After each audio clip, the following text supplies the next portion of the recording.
步步高中文故事。我是什么医生？我是一个医生，在北京一家很大的医院里工作。你看了下面的故事，能说出我是什么医生吗？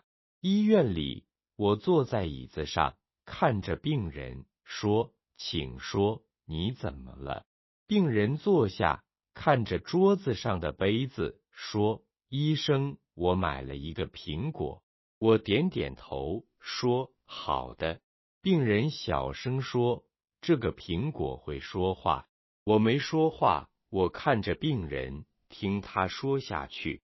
他看着他的衣服，说：“昨天下午，我去商店买了6个苹果，回家后，我放它们在桌子上。晚上，我看见有一个苹果在看着我。我说：“你是几点看见的？你在做什么？”8点多吧。他说：“那时候我在喝茶，看电视。”我说：“你看见苹果在做什么？苹果是怎样看着你的？”他想了想，说：“苹果没做什么，他叫我了。”我说：“他是叫你的名字吗？”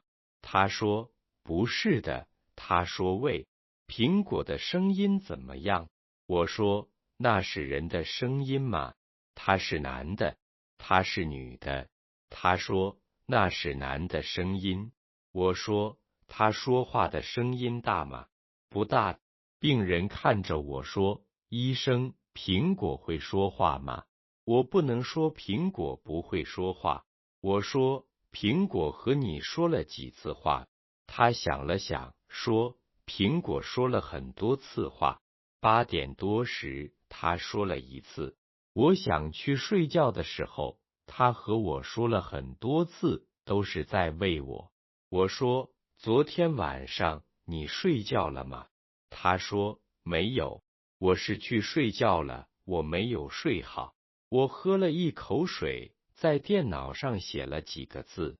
我看着病人，说：“我们明天再见，好吗？”